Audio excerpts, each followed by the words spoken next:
Sveiki, šiandien pas mane svečiuose yra Skirmantas Ročka ir yra labai žymus ir garsus gyvūnų dresuotas. Galima taip pasakyti. Labą dieną.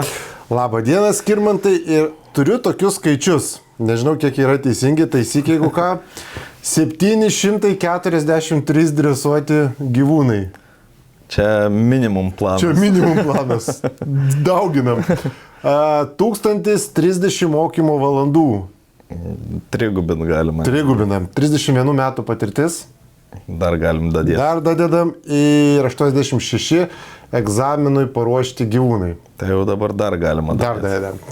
Tai iš tikrųjų kokie skaičiai ir skaičiai, kaip sakau, kalba patys už save. Tai aš visą laiką tave pristatau ir apie tai aš šneku. Kitaip tariant, gyvūnų pasaulyje labai gražiai ir labai gerai, nes tu esi man toksai iš kinologijos pusės, numeris vienas, galima taip sakyti. Ačiū labai, kad tavo tokia nuomonė. Aš savo prioritetų ir savo dievaičių irgi turiu, bet visą laiką stengiuosi link jų eiti, tai jaučiu, kad man kelias tolimas dar. Kiekvieną savo turbūt sritį turime tuose, kuriuos visus stengiamės lygiuotis. Kas iš aplamai tave paskatino pradėti dresuoti gyvūnus? Nes, tai pripažinkim, nėra visiems lemta ir tai yra labai sunkus darbas. Darbas, hobis ir taip galima pavadinti. Tai kam darbas, kam malonumas? Aš šiaip kaip... Čia asmeninė aistra nuo vaikystės? Jo, aš iš tikrųjų, kai buvo kokia 12-13 metų, aš įsigijau savo pirmą šunį, Dobermaną. Tada ir prasidėjo ta biškelė rutina, aišku, ten 5-4 metus, tai ten intensyviai zirziau tėvam, kad noriu šuns, nes kažkaip su tais gyvūnais buvau susijęs nuo pat mažens.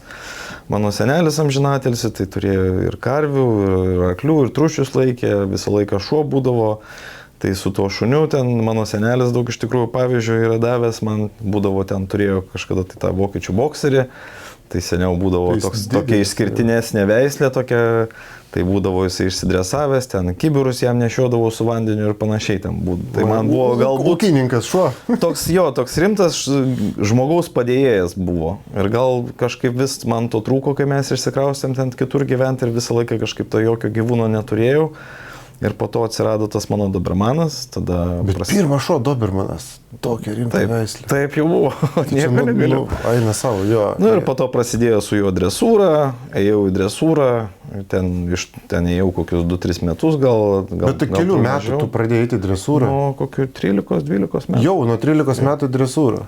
Ir po to po kelių metų kažkaip jau ten išlaikiau ten tuos egzaminus, lyg kažkaip jau ten man tuo momentu tas dresuotojas nelabai kažkaip davė stimulo toliau dirbti su tuo pačiu šuniu, kažką ruošti.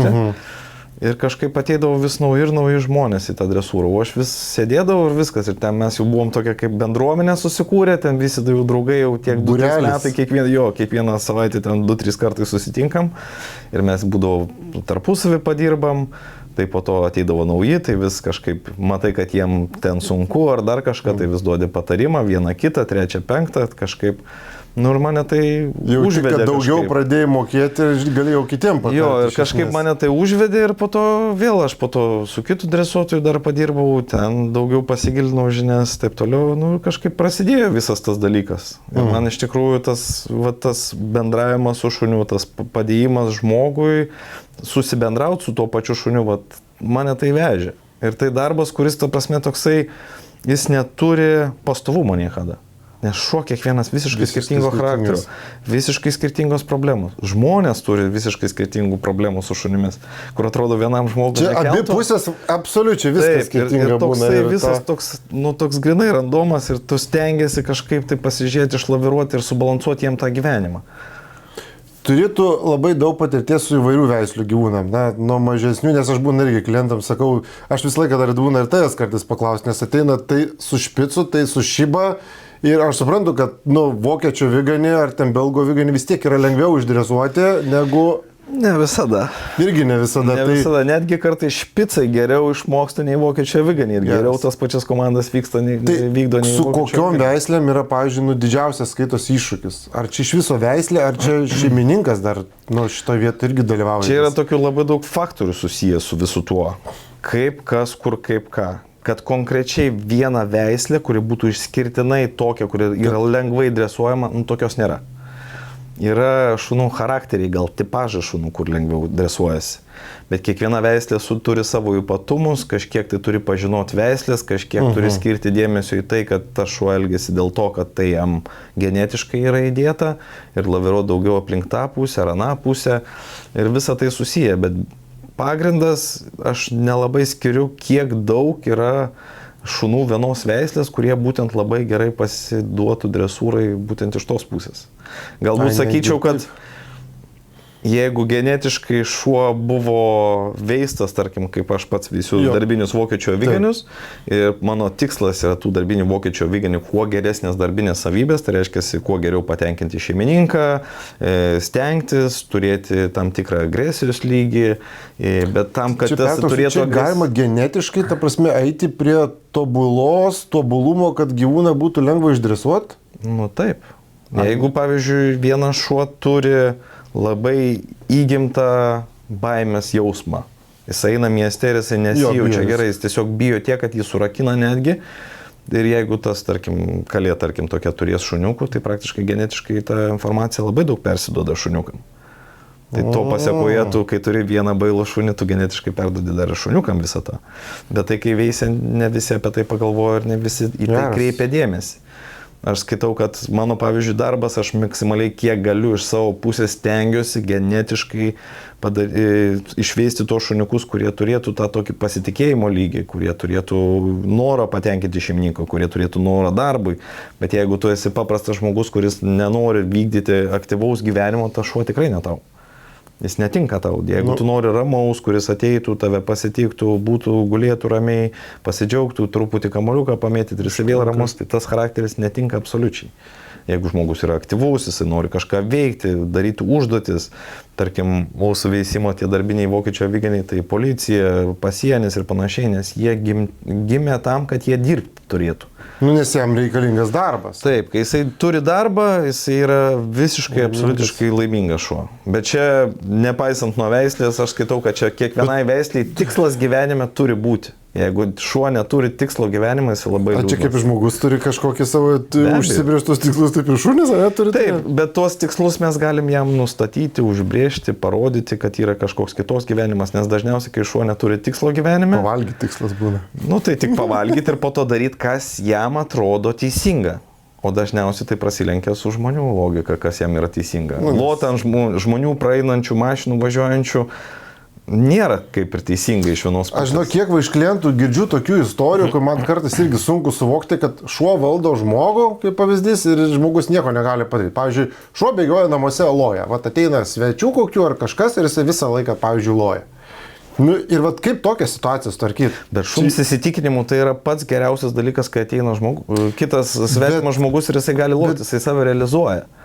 Jisai save realizuoja, bet tai čia gaunasi... Nes jisai sukūrė tokį tam tikrą žaidimą, kur jam yra fun, lotant tų žmonių atėjusių. Jo, ne tai, kad pult ar kalbėjisti, loja visai. Bet tai ką, daryti čia gerai ar čia taip ir palikti? Kaip kam? Kai kurie pas mane klientai ateina ir sako, mano šuo elgesi šitaip, aš nenorėčiau, kad jisai man rodytų šitą elgseną. Aš norėčiau, kai ateina žmonės, tarkim, jisai nueitų į vietą, atsigultų ir gulėtų. Supratau. Ir mes kiekvieną kartą sukuriam tuos scenarijus, bet aišku, tas scenarijus niekada neveiks, jeigu šuo nesupras aplamai mokymosi sistemos. Tai mūsų pagrindinis darbas dresūrai yra įdiegti šunim mokymosi sistemą, išmokinti šeimininkus naudotis tą mokymosi sistemą. Ir tada per tą mokymosi sistemą išmanipuliuoti, kokią elgseną mes norėtumėm iš šuns gauti.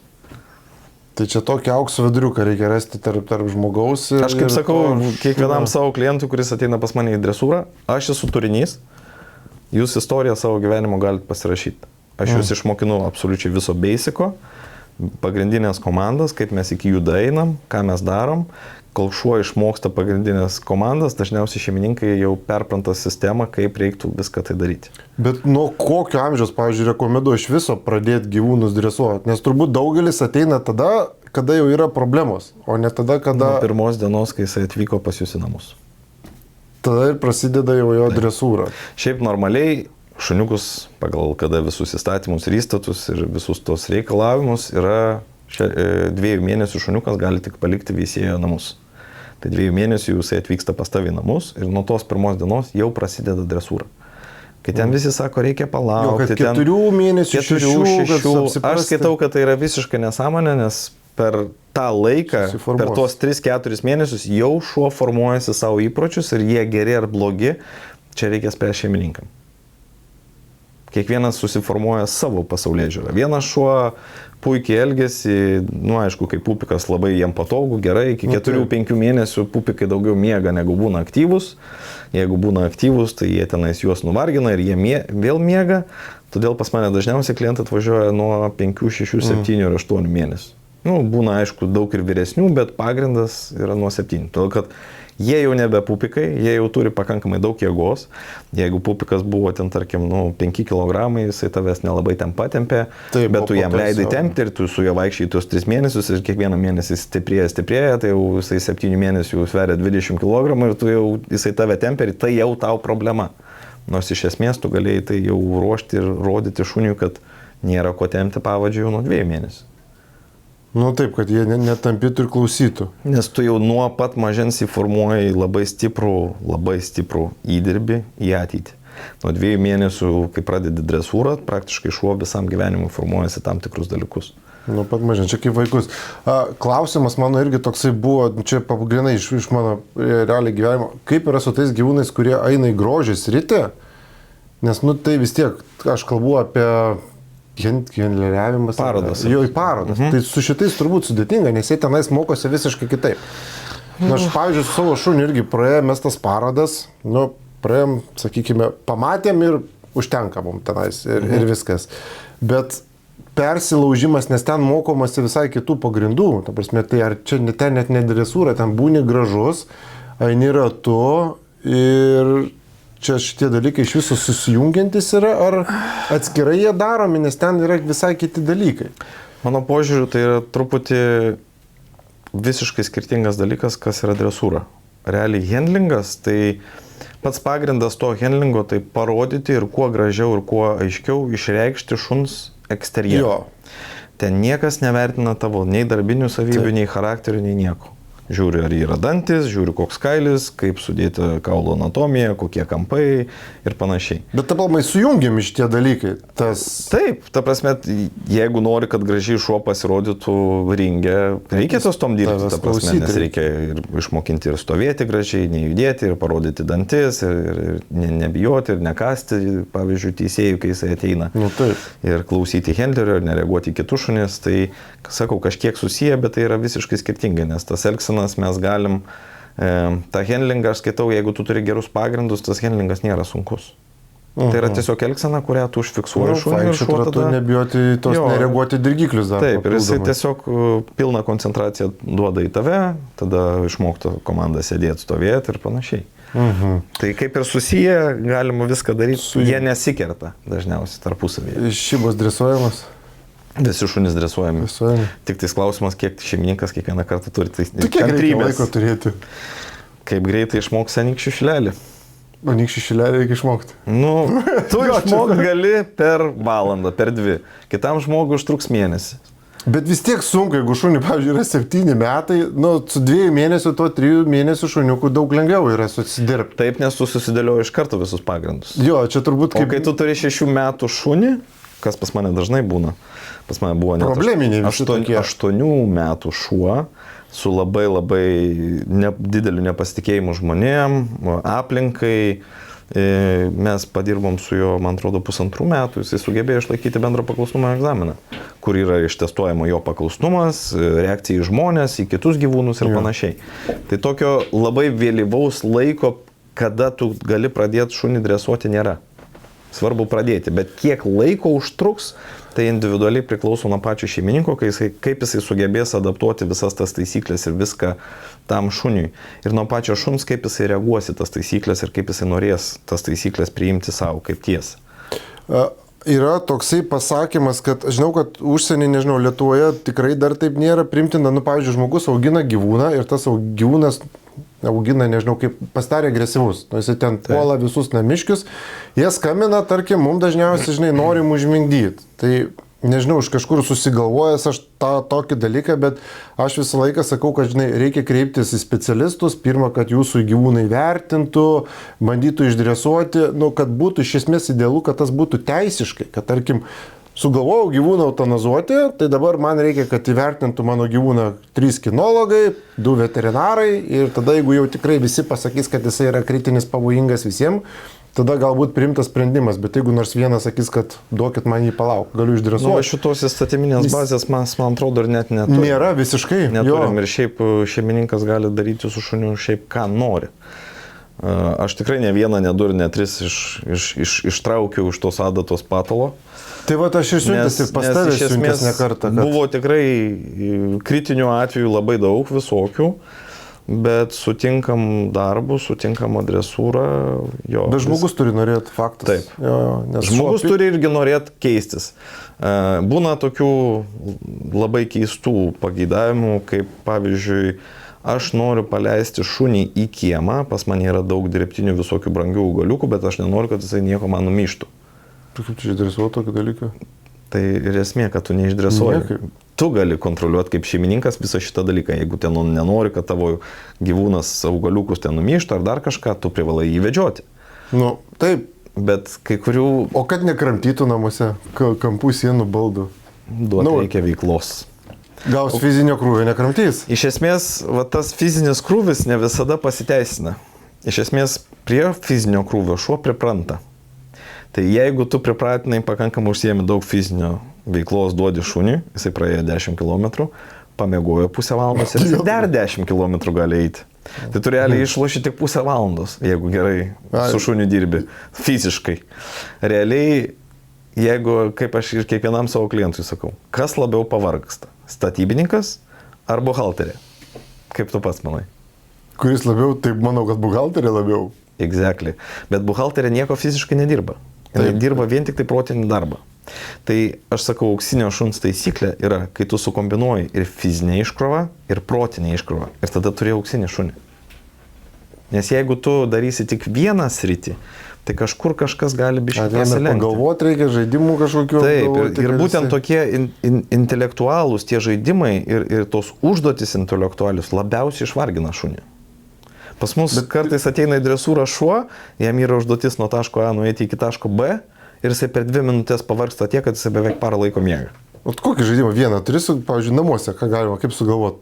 Nu, tiesiog, grįžę šiandien galiu kažką savo šunį nuvarginti psichologiškai. Gali, bet matai, aš galiu daug papasakot variantų, bet niekas gali neveikti, nes tu pačių pagrindų nežinai, kaip viskas vyksta. Kaip šuo turi elgtis, ką šuo turi tuo momentu mąstyti. Pas tave šiuo atveju šuo visą laiką žino, kad visą laiką bliūdę gali pavalgyti. Jo, tai neapsikrausiu šitą. Jis nevargs dėl to. Ir nesupras, ką aš jam sakau, mano kalbos. Ir jis ir nenorės tau paklusti ir kažką tai daryti. Kitas dalykas, jeigu jisai nelabai tenais, tarkim, nori vis tiek kažką tau atlikti, o tai yra įgimtos savybės, kur nori tikrai patenkinti savo šeimininką, jam nesvarbu, ar tam bliūdė yra maistas ar ne, jam užsiėmimas su tavim yra pats svarbiausias dalykas.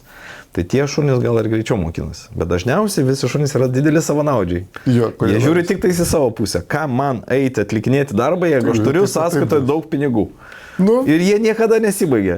Suvalgiau, vėl įpylė, suvalgiau, vėl įpylė. Tai jam resursas yra neapribojamas. Vilkas eina medžioti dėl to, kad jis yra alkanas. Tai reiškia, mes turim prizmę sukurti tokią, kad jisai norėdamas užsidirbti savo maistą, jisai galėtų kažką tai atlikti ir gauti už tai maistą. Tai nebūtinai turi būti labai sudėtingos užduotys iš pat pradžių. Bet vien tik tai pats principas, kad jisai turi kažką atlikti ir gauti maistą, jau jį užveda. Didžioji dalis Lietuvos ir ne tik šunų tinginiai, tokie bedarbiai gaunasi. Tai jie ne bedarbiai, jie milijonieriai. Jie milijonieriai, jo. Nes kuriem nieko nereikia daryti. Nereikia nieko. Valgyt paduota, ant sofa yra. Ir dažniausiai iš to ir kyla visos didžiosios socialinės ir tos problemos visos. Todėl kad šuo, kaip bebūtų, kaip ir bet koks žmogus, jisai turi turėti tikslą gyvenime. Nu taip. Tiek aš nors minimaliai kažką užsiema ten, mėto lėkštes, eina pasivaikščiot, kamoliukais, kažkokias minimalias užduotis duoda, jau tas šuo yra 100 000 kartų laimingesnis, nes tas, kuris sėdi namuose su pilnu bliūdu maistu. Tikiu, tavo pamai turbūt fainai matyti, kai kažkur eini, tarkim, kažkas žaidžia, užsiema su gyvūnais, nes tikrai maža dalis užsiema su gyvūnais. Nu, negali sakyti, ne kad visai maža, bet nemaža dalis užsiema ir tikrai ir daug tam skiria laiko ir tai yra pramoga, ir jiem pramoga, ir šuniui pramoga. Pats laukia pabūni. Taip, tai grūdinis. tas toksai, bet visas buvimas kartu su šunim ir turi atnešti tą iš tikrųjų tą laimę. Tiek tam šuniui, kas yra ta šuo aplamai, kad... Taip, tai yra kompanionas, kur jūs kažką turite daryti. Bet aš skaitau, kad labai yra blogai, kai yra perkama, tarkim, mados tikslais. Mados tikslais, ką aš turiu omeny, tai toksai kaip vakarietiškas tas pas mus paveikslėlis, namas, mašina, vaikai ir turi būti šuo. Arba nusipirko kokia Amerikos žvaigždė, kažkokį augintinį ir dabar visi nori. Aš skaitau, kad tai nėra blogai, jeigu nusipirko kažkokią ir nori būtent specifinės veislės ir viską. Bet apie tą veislę nieko nežino, iš viso. Tiesiog, nes matau, gražu šuojai, bet aš jį labai noriu turėti ir viskas. Pažiūrėjau, kiek kainuoja, susiradau Lenkijoje, dar pigiau nusipirkau ir viskas. Dažnai būna klientai ateina pas mane ir sako, aš turiu tą šunį ir aš niekaip nesusigyvenu su šitu, nes jisai intensyviai daro vieną ar kitą dalyką, kuris būtent tai veislį yra būdingas ir įgimtas. Ta pati jo. Tarkim, kai ateina su kokiu jakterjeru, jisai sako, yra beproto agresyvus ir žiauriai aktyvus. Nu, taip, nes jisai paina medžiot šernus ir panašiai, jisai turi daug lakstyti, daug išsikrauti ir panašiai. Lygiai taip pat kaip ir kokie husky irgi, kurie nori daug fizinės veiklos turėti. Jo, pasiemam į namus, kartais čia problemos. Reikia kartais labai gerai apgalvoti, kam veislė yra skirta, koks jos tikslas ir aš susitaikysiu ir mokėsiu išmanipuliuoti jo tą natūralią genetinę informaciją, kurią aš galėčiau. Nuo jos ir nereikia nubraukti tos prigimties, tai nenubrauksi. Ne. Tai yra dalis šuns ir tu turi su juo susitaikyti. Tas pats šiba, bėgikas, ne viskas. Jis namuose aptverk teritoriją, tu ją paleisi, aš ją iš bet kur prisišauksiu. Bet jeigu atsidarys vartai, viskas aš lapė ir tu šeimininkas dingsta. Aišku, čia dresūros klaida turbūt. Gal šiek tiek. Bet iš tiek išlenda ta prigimtis ir jinai... Bet Pauliau, kiekvienas sėdėdamas kalėjime nori iš jo pabėgti. Logiškai taip. Jeigu mes turime 8-9 kvadratų butą ir 40 arų sklypą su dideliu namu, tai niekas, jeigu kiekvieną dieną nesikeičia, tai yra tas pats kalėjimas. Nepriklausomai nuo pačio ploto, kuriame šuo gyvena. Nes viskas pažįstama jau. Šiais laikais labai yra aukšti standartai šunim ir dažnai žmonės labai nori tempti link tų standartų ir paišyti tuos paveikslėlius, kad būtų šuo pagal tuos standartus, kur mes žinom, kad išeiti į miestą, šuo visiškai ramiai eina, jisai sėdi kavinėje, kol mes geriam kavą, jisai nieką nereaguoja ir panašiai. Bet kai kuriems šunim taip nėra. Ir jie niekada tokie nebus. Aš skaitau, visą laiką stengiuosi pabrėžti savo klientam, kad jie dresuotų tą šunį, kurį jie turi priešais save, o nedresuotų į tokį idealų paveikslėlį ir kiekvieną kartą pyktųsi su juo, kad jisai ne toks šuo, kokio jo tikėjasi. Jeigu tu priimsi tą šunį, koks jisai yra, su jo minusais ir pliusais, ir tu bandysi tame prasimanipuliuoti, tu daug gali pasiekti iš tikrųjų. Tiesiog reikia dar dirbti. Taip. Tai turiu klausimą dar, kaip ir tavo karjera aplamai pasikeitė dresavimo metodai? Ar matai, kad jie keičiasi ar ne? Nes vis tiek 30 metų patirties viršaus. Oi, tai čia labai stipriai pasikeitė. Naujovių, tendencijų aplamai. Kiekvieną dieną aš dar kaip ir... Nes man irgi iš seniau atsukti, nežinau, 10 metų atgal, žinau, ten dresuotas. Vienas sako, dresuoja, šitas švelniai dresuoja, ten būdavo... Tas grubiau ten, tai ir žmogus kažkaip susidaręs tokią nuomonę, kad reikia eiti labai per kažkokius, nežinau, sunkius, grubius dalykus, kad gyvūnas klausytų, bet tai turbūt nėra tiesa. Ne, seniau kokias būdavo metodikos, tokios būdavo. Tai tie vakarietiškos tos metodikos jau buvo vystomos senai ir jie daug kas dirbo, tik tais niekas neturėjo kaip tokio įvardinimo, kad tai yra tokia metodika. Žmonės iš savęs kažkaip bandydavo kažką iškurti. Dabar jau ir moksliniai tyrimai, ir tas, ir jau tikrai pasikeitė labai daug. Ir jeigu tu turi pakankamai daug proto, tai tos jėgos tikrai nereikia. Bet vis tiek kokios šalis yra pirmaujančios pagal dresų. Ar nėra tokių? Tų šalių tokių, kad labai stipriai dabar šiai dienai, kad būtų ten kinologijos pagrindai ir panašiai, gal nėra. Gal yra susijęs su sportais, kurie daugiau buvo toje šalyje vystami daugiau metų. Ir ta metodika būtent tam sportui kažkiek yra daugiau pasivysčiusi. Bet aplamai tai yra daug šalių, kuriuose visai manipuliuoja su tai šunim, žinant ypatingai dabar visas tas ir metodikas, ir tas žinias, kurias mes turime, mes galim labai daug manipuliuoti.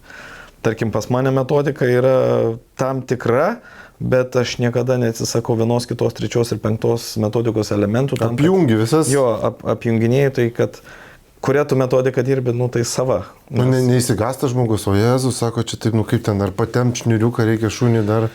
Nebūna tokių, čia tą teorinę dalį pradžiai pravedė, jeigu matai, kad susikalbė, tada eini prie praktinės. Mano tokiu mąstymu, kad niekas per ultra super pozityvą niekada nebūna. Tokio dalyko kaip pozityvios dresūros mokyklos, aš galvoju, kad net neegzistuoja. Jeigu ir pozityvi dresūros mokykla, tai reiškia jokių korekcijų, bet ten irgi yra negatyvų.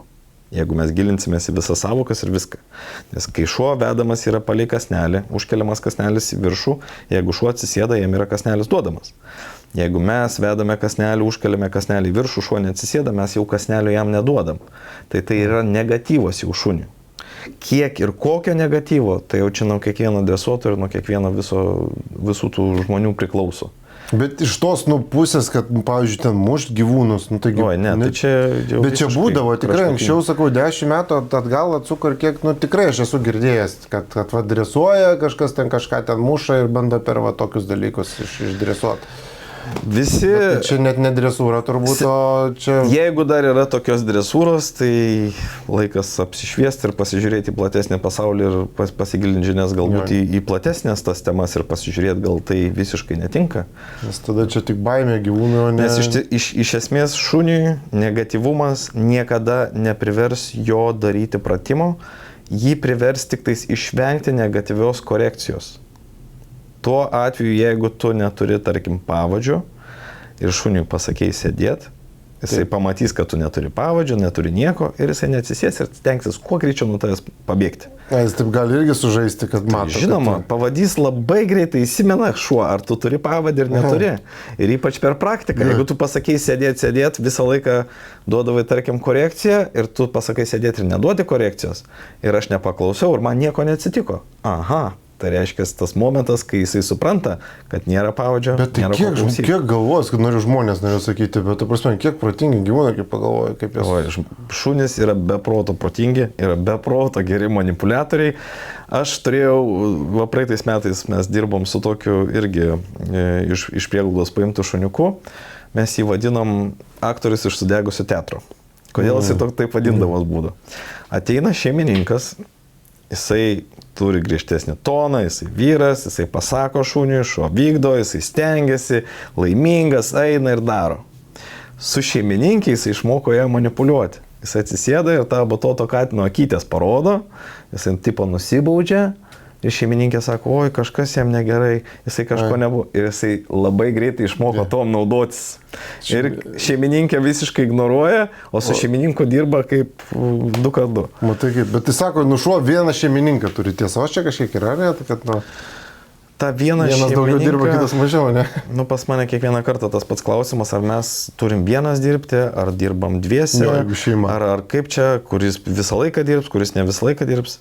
Aš skaitau, kad jeigu yra tekstas parašytas ant popieriaus lapo ir sugeba abudu šeimininkai perskaityti tą patį tekstą ir suvokti, kas yra tas tekstas ir pritaikyti šuniui lygiai tas pačias taisyklės, kaip vienas taiko ir kitas pritaiko, šuo ir vieno ir kito klausys. Galbūt vieną labiau mylės, kitą mažiau mylės. Bet čia viskas priklauso vėlgi nuo tos manipulacijos. Jeigu jisai ten dažniau duoda skanėstų kokių, mažiau reikalauja šuniui, žinoma, šuo visą laiką eis link to, kur mažiau reikalauja ir duoda skaniau pavalgyti. Ir jisai pasirenka... Kuo lengviau. Taip, nes jisai pasirenka savo kelią, kaip jam patogiau gyventi. Tai jeigu pas tave eina, pas mane, pavyzdžiui, eina labiau, tai nereiškia, kad aš geresnis esu, tiesiog aš, duodu daugiau pavalgyti ir nuolaidesnis. Ir nuolaidesnis. Ir ten niekad neužrėksi, kad, ką darai, ar dar kažką. Jo, tas, kuris siekia, tas blogas galas jau. Tas jau duoda negatyvios emocijos ir man jis nelabai patinka. Aš geriau būsiu su juo, tai aš neturėsiu tos negatyvios emocijos. Kaip ir kiekvienas žmogus ir gyvūnas, jisai visą laiką nori išvengti gyvenime negatyvų. Taip, kad tas dresūra pagrįsta negatyvų, tai yra, aš skaitau, visiškai nieko verta. Čia kaip ir sakėtas, kompleksinis, daug dalykų. Nes iš esmės pozityvas ir savirealizacija šuniui yra daug svarbesnė visada. Ar jo visą laiką nebus to negatyvo gyvenime? Nu ne, nes mieste greitis 50 dar. Nu, Nevažiuojam kas kiek norim ir panašiai. Ateina pasiekmė. Jeigu tu praleki prieš fotoaparatą ir gauni baudelę, tai žinai, okei, viskas, aš važiuoju 50, nes atėjo negatyvi korekcija. Šuo lygiai taip pat kažko neįvykdė, negavo kasnelio, jau iš karto gavo negatyvą ir tada jisai pagalvoja, okei, šitaip aš nesielgsiu, man reikia kitaip pasielgti, kad aš gaučiau vis dėlto tą kasnelį. Nu, labai įdomu, iš tikrųjų, klausytojas. Nesenai dalyvavai, paaiškinimas, žinok, negaliu pasakyti, kad čia bus tiksliai, International vokiškai toliau parašyta. Tiesa, kad apie pasiekimus augintiniam ir tai yra, jeigu viskas gerai supratau, tarptautinė šunų dresūros programa, apimanti 3 pagrindinės disciplinas - apsaugos, darbo, paklusnumo ir pėdsakų sekimą. Taip. Šios varžybos skirtos įvertinti šunų gebėjimus ir savybės dirbant su šeimininkais, skatindamos geresnį ryšį tarp šunų ir žmogaus, ir kad tas pasiruošimas šitom varžybom iš tikrųjų reikalauja maksimalių pastangų ir labai labai aukšto lygio. Ir tu turbūt esi, kaip žinau, vienas, jeigu vienas iš kelių, ar tik tais vienas iš Lietuvos, iš aplamai, kuris dalyvauja. Čia dabar mes būtent šnekam apie vokiečių aviganių pasaulio čempionatą IGP sporto srityje. Tai praeitais metais mes pirmieji iš viso per Lietuvos istoriją išvažiavom dviese, o šiais metais aš važiavau vienas. Dabar kur dalyvavai? Taip, dabar ir pasiruošimai, ir darbai, praktiškai viskas vyksta metais. Ten aš įsivaizduoju, lygis turbūt yra... Mes jau nuo pačio pupiko, mes jau pradedam formuoti visus dalykus, kurie bus reikalingi mums tam sportui. Tai yra sportas, tai yra laisvalaikis, gyvenimo būdas, kaip tu pavadinsi. Kiekvienas sergam savo ligą. Kaip sekėsi ten? Jeigu sakau ne pirmas, tai nieko gero. Ne pirmas, nieko gero. O kiek dalyvių buvo aplamai? Dalyvių turbūt šiais metais buvo apie 140. Tai iš kiek šalių? Iš viso pasaulio. Čia iš viso pasaulio? Taip. 140, tai nedaug. Nedaug, nes yra tam tikri reikalavimai, kuriuos reikia įvykdyti. Reikia viską padaryti pagal tas taisyklės, tada tik tu užsiregistruoti, nes reikia išlaikyti pradžiai, jeigu įmant nuo pradžių, tai BH egzaminą, IGP1 egzaminą, IGP2 egzaminą, IGP3 egzaminą. Ar čia atvažiavus iki pačio, jeigu tu nori dalyvauti pasaulio čempionate. O tai kur tu turi važiuoti, kad išsilaikyt tos egzaminus? Lietuvoje, taigi nėra, kas egzaminuoja. Yra pas mus Lietuvoje teisėjų, taip, tu gali išsilaikyti tos visus egzaminus. Kad tave prileistų prie to. Kad tave prileistų, bet kadangi mes, kaip Vokiečių aviganių organizacija ir mūsų Vokiečių aviganių klubas priklauso SV organizacijai, yra reikalavimas, kad viena bent iš egzaminų būtų SV teisėjas. Tai būna ir važiuoja ir Vokietija laikai egzaminus tam, kad viskas patvirtinimas, po to vieną kartą metai laiko iki varžybų būtinai turi būti praėjęs parodą, tam, kad būtų šuo eksterjeriškai įvertintas ir kad jisai būtų ir su kojom, ir su uodega, ir su ausim, ir su akim, ir visą tai panašiai. Po to, kai tu visus įvykdai reikalavimus, dar ten displazijos tyrimai specialūs yra, kuriuos reikia įvykdyti ir panašiai, tai jau kai tu visus tuos reikalavimus įvykdai, tada tu duodi paraišką dalyvauti, tada klubas nusprendžia, ar išleidžia ar neišleidžia tave dalyvauti, kadangi pas mus Lietuvoje gal tų norinčių nėra tiek daug, pas mus atrankinių nevyksta, o Vokietijoje vyksta netgi atrankinės varžybos visos Vokietijos tam, kad išleisti 5 dalyvius nuo Vokietijos į tą pasaulio čempionatą. 5 iš Vokietijos? Taip.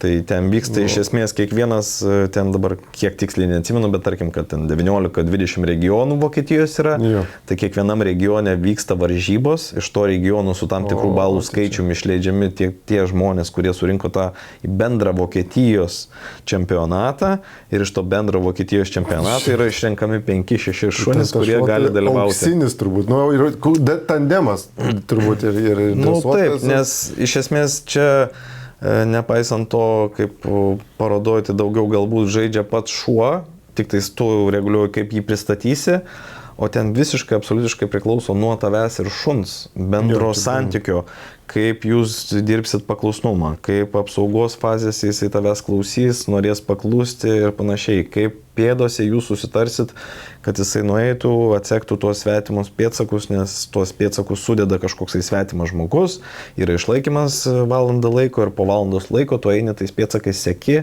ieškai daiktų paliktų ir panašiai.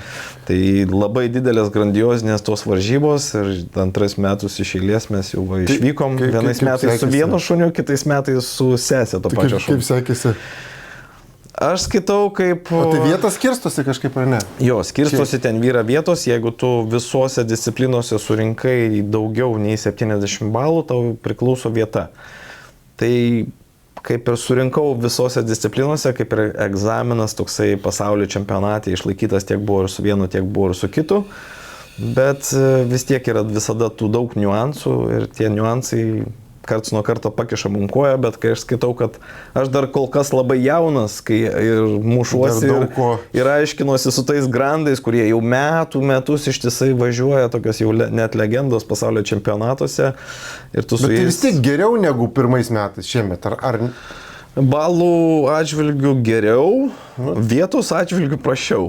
Nes šiais metais gal mažiau buvo diskvalifikacijų, daugiau žmonių truputį geriau pasiruošė, vieniem labiau pasisekė, kitiem mažiau pasisekė. Tai, čia toksai sportas, kur niekada negali žinoti. Taip, kaip netgi pasaulio, atsiprašau, arklių tos varžybos būna olimpiada.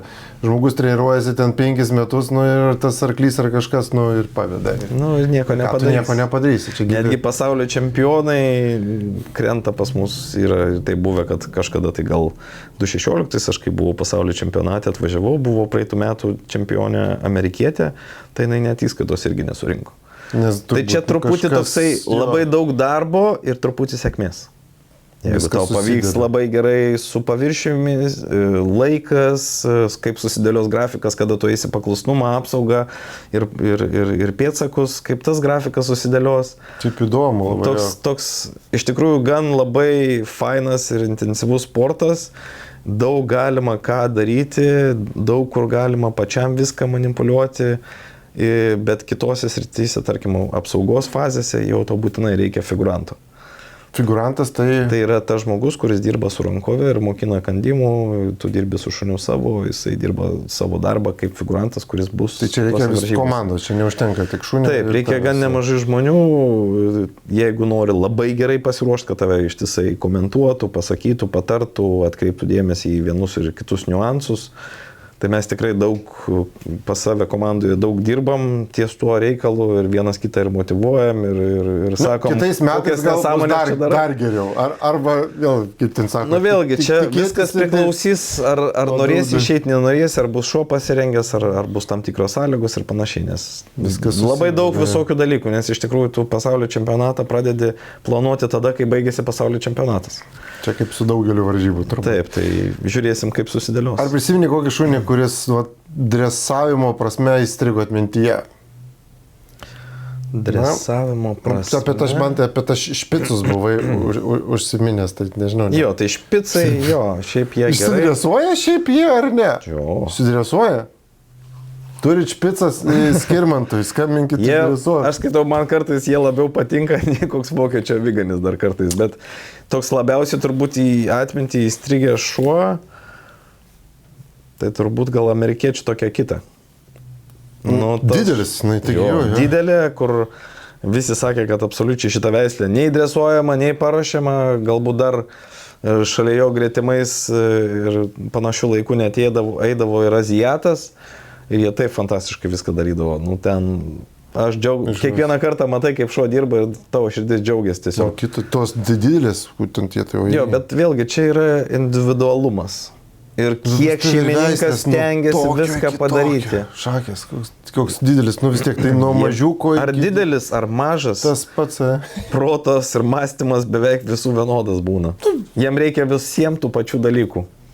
Pradžiamokslis pats geriausias. Taip. Ir visi daug maž eina viena nata. Ką patartum šeimininkams, kurie norėtų geriau suprasti savo augintinį? Eiti į dresūrą. Tiesiog. Taip. Pas bet kokį elgsenos specialistą nueiti, praeiti tam tikrus kursus, pabandyti prasimanipuliuoti, tai tada daugiau suprasit, ką šuo nori, ko jam reikia, kokį santykį turėt, kaip su juo daugiau manipuliuoti. Pagrindiniai dresavimo principai, ta prasme, tai ką šeimininkas turi žinot, jis turi turėti laiko, kažkiek pinigų, nes vis tiek irgi kainuoja dresūros pamokos. Taip, kainuoja jos, bet pats pagrindinis dalykas yra ryžtas.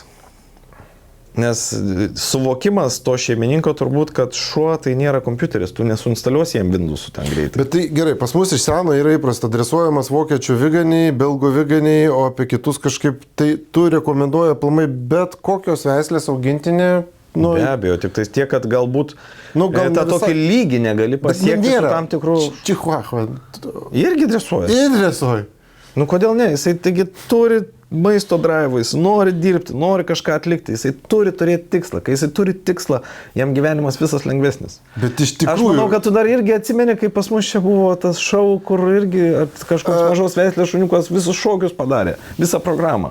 Viskai šokinėjo, čia tiesiog ryžto to reikia. Tai va, ir pas mus toj programai buvo įvairiausių veislių šunų. Ir jie visi dirbo, daugiau mažiau, vieni ten daugiau atliko, kiti mažiau, bet jie visi dirbo. Tai tik tais va tas lygis, kiek jisai gali atlikti, kaip greitai jisai gali atlikti, gali veislė, anatomijos sudėjimas visas gali šiek tiek riboti ir panašiai. Nes azijatas, galbūt neiššoks į 2 metrų tvorą. Taip, čia vėlgi vertinti dydį ir visą kitą. Taip. Bet fainai, ta prasme, jeigu užsidresuoti, to šuniukus turbūt gaunasi toksai savotiškas žaidimas ir šeimininkam, ir tam gyvūnui, ir taip ir abiem fainai. Matyti, kad savo... Vieni ateina pas mane žmonės susitvarkyti savo problemų. Susitvarko, gražiai atsisveikinam, išeina, karts nuo karto vis sugrįžta, pasižiūrėti, pasilabinti ir panašiai. Kiti žmonės ateina ir nebenori išeiti. Nes jiem patinka tas gyvenimo stilius, kad kiekvieną kartą šuniu kažką veikia, kažką darai ir juos tai veža ir šuniui mato, kad gerai ir jiem kažkokia realizacija yra. Turbūt tai ir nėra, kad jisai, kaip tu sakai, moki, išmoksti ir viskas. Tu vis tiek turi eiti toliau. Ribų mokymuisi nėra. Tu gali daryti labai daug su šuniu dalykų. Tu iš esmės gali ir labai daug tų sportų pasirinkti, kurie yra. Yra obedience, yra rally obedience, yra agility, yra main trailingai. Visokio plauko tipo visų tų dalykų yra. Tik tais ko pats, kas tau labiau prie širdies, ko tu pats labiau nori. Dėl to ir gal ir vienas iš tokių geriausių dalykų, kad tu paėmė šunį, tu gali bet ką daryti, ką tu pats nori. O rezultatas ateina daug nuo daug dalykų, nuo tavo įdirbio, nuo pačio šuns ir panašiai. Svarbiausia, tau pačiam patinka. Kai kuriem labai patinka, tarkim, dalyvauti varžybose ir jiem daugiau tai neša džiaugsmo negu pats laimėjimas. Tas dalyvavimas, tas sportas, tas susiribūrimas ir matymas kitų, kaip kiti dirba ir tave motyvuoja, ir kitus motyvuoja. Man tik truputį gal gaila, kad pas mus to IGP sporto yra labai maža tokia... Nes iš tikrųjų nebuvo, kol tavęs nemačiau Facebook'e, tai tikrai apie tai net nežinau. Kažkur pasaulyje, kad kažkas vyksta. Aš skaitau, kad pas mus visi daugiau žino apie tą sportą, tie, kurie yra susiję su pačiais vokiečių aviganiais, galbūt belgo aviganiais. Bet ir tai yra mažas tas ratelis, kuris žino, kas tas sportas yra. Nes nelabai būna pas mus didelių varžybų, o į egzaminus, kurie ir būna pas mus, o jų tikrai dažnai būna, atvažiuoja vis tiek tam tikras kontingentas, kuris jau žino, kur važiuoja ir ką žiūrėti, ir ką matyti. Pripažinkim, vyksta kažkokios miesto šventės, ir būna, tarkim, augintinių kažkoks pasirodymas ten. Tai tikrai sutraukia visada žiūrovų dėmesį, nes tu akis įstatęs ten, ta prasme, žiūri tą šunį, kaip ta šuo sugeba tokius daryti dalykus, tai atrodo, wow, kiek žmogus sugeba, kartu susibendravęs pasiekti tokių gražių rezultatų. Taip, ir iš esmės tam šuniui tos visus pratimus atlikti, jeigu šuo yra linkęs į darbą su tavimi, jisai gerai supranta sistemą, nėra sunku išmokti. Aš visą savo gyvenimą, dabar mano patinai 5 metai ir niekada aš nemokinu duoti labas. Niekada. Labas. Niekada nemokinu, todėl kad aš nenoriu, kad jam tai būtų pirminė tokia komanda, kuris tik tais, kas jam neaišku, jis iš karto duoda labas. Bet kai jau dabar mano šuniui 5 metai, aš išmokinau duoti labas per savaitę laiko. Ir jisai puikiai tai daro. Persivertė. Ir jisai nekiša to man labas, jisai man kiša į sėdėjimą, gulėjimą, palojimą, į greta apėjimą, Bet vis blandžiojimą. tiek mokymasis su sasiska vyksta, ar ne, pagrindė, ne? Ne, anksčiau. Su maistu. Nu, su maistu, nu Su maistu. kažkokiu maistu, Taip, nes duodi per... šuniui, kad jisai norėtų kažką atlikti, jam reikia kažką gauti. Mes į darbą einam irgi algos. Jo, nu taip. Tai ir šuo, lygiai taip pat. Nori atlikti užduotį tam, kad gautų savo algą. Geras čia palyginimas, jeigu sėdi ant sofos ir nieko nedarai, tai esi milijonierius ir tau nieko nereikia daryti. Taip. Kokie planai, koks tavo požiūris į dresūros etiką, kaip užtikrinti, kad treniravimo tiesiog tie visi metodai išliktų humaniški. Tai, na, mes jau prieš tai turbūt apie tai kažkiek neaptarėme, kad priklauso nuo pačio dresuotojo šitie dalykai. Mano nuomonė, Nes būna namuose, aš atsiprašau, persuoju, bet būna namuose žmonės patys pradeda dresuoti, neturėdami visiškai žalio supratimo, atsiverčiam YouTube, kažkiek pasižiūrim ir man nereikia specialisto. Taip. Ir tada padarai labai daug klaidų ir tada tikrai, nu, tokie specialistai kaip tu daug taisyti turi šitų problemų. Aš neskaitau, kad tai yra blogai, ką jie daro, kad jie, jeigu nori kažką mokinti, pažiūri YouTube, gal finansiškai nėra, gal galimybė nėra tiesiog atvažiuoti dresūros užsiėmimus ir panašiai.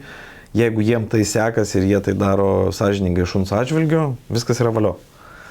Bet kiekvienas, kurisai sukurtas įrankis yra šunų dresūrai, yra tiek blogas, kiek jį blogai naudoja pats šeimininkas. Aš neskaitau, kad ne vienas įrankis pas mus šunų dresūroje nėra blogas. Jį paverčia blogu tik tai šeimininkas, kaip jisai jį naudoja. Netinkamai. Jeigu mes niekada nežinom, kaip ten kas reaguoja, kaip tas elektrinis, tarkim, antkaklis veikia, tai tu ir nelysk, ir nedaryk, ir nieko nedaryk. Dažniausiai visi nusiperka dar labai prastos kokybės kažkokius kinietiškus, kurie neetiškai ir nesąžiningai dar net ir koreguoja tą šunį. Tai čia yra dar blogiau. O visi nusiperka tos elektrinius antkaklius, bam, duoda tos elektros. Šuo nesupranta, kas yra ta elektra. Jisai nesupranta, kaip tas impulsas veikia. Jam neduoda jokio pozityvumo tas elektros impulsas. Tai jeigu tu nori naudoti įrankį, tu turi jį pristatyti šuniui, paaiškinti ir niekad jo neabjuzinti, kaip čia tai pasakyti. Aš apie šitus elektrinius irgi šnekėjau kažkada. Tas pas, kas tu eini gatvė, tau prieina kažką, žinai, bumti ir tu nežinai dėl ko, nei dėl kas ir tu eini toliau. Paprasčiausiai dėl to ir yra tos metodikos visos sukurtos ir išrastos ir padarytos tam, kad šunį supažindinti su sistema, supažindinti su įrankiais ir suprasti šuniui, kaip kiekvienas įrankis jį gali paveikti. Ir dažniausiai, jeigu visi įrankiai pristatyti yra gerai, visa sistema išdirbta pa šunį, jam niekada nereikės labai stipriai koreguoti bet kokį to įrankį. Užtenka vos patemti ir šuo iš karto žino, ką daryti. Nereikia, kad ten smaugti. Dažniausia klaida turbūt yra su griežtais antkakliais. Kai šuo tempia, nusiperka žmonės griežtą antkaklį, pasidžiaugia savaitę, po savaitės laiko vėl tas pats tempimas atsiranda, nes iš tikrųjų jokios metodikos nėra tame. Klausimų turiu paskutinį atvejį, gal turbūt žinojo, čia kur Lietuvoje buvo su to gyvūnu, kad žmonės patys išeiti negali, užpuola ir ką daryti tokios situacijos. Negirdėjęs turbūt. Nu, kadangi aš buvau iškritęs iš gyvenimo 3 savaitės. Aš iki galo pilnai nežinau, kad pačių žmonių šuo užpuolė juos namuose ir jie ten net iš namų išeiti negalėjo, kvietė policiją, dabar neaišku, nei to šunio likimas, nei nieko, o tokiose situacijose tai... Čia yra labai... šunis kažkaip perkrauti, kaip pasakyti, jos įmanoma, nes aš visą laiką žiūriu, kad kodėl tai atsitiko, tai žmogaus greičiausiai tai buvo problema, o ne to gyvūno. Nes mes, Vėlgi, dėl to mes rekomenduojam, kuo anksčiau pradėti, nueiti pas specialistus, kreiptis ir neužsiminėti labai didelę saviveiklą. Jie nusiperka, nes yra mada. Jo, o yra veislės, yra, žiūrėk, agresyvios, neagresyvios. Tai turbūt čia bet ką paimti. Tas pats špicas, tas pats Yorkshire terjeras gali būti agresyvumo lygis aukšta, tik tiek, kad jis yra mažas. Amerikoje yra pati populiariausia veislė kandimam Labradoro retrieveris. Ir nei tenais kažkokie ypatingi, nei... Iš esmės, tų kandimų visą statistiką ir agresiją turbūt nulėmė populiarumas pačios veislės. Kuo jų daugiau yra, tuo daugiau yra atvejų ir tuo iš karto jisai eina į viršų.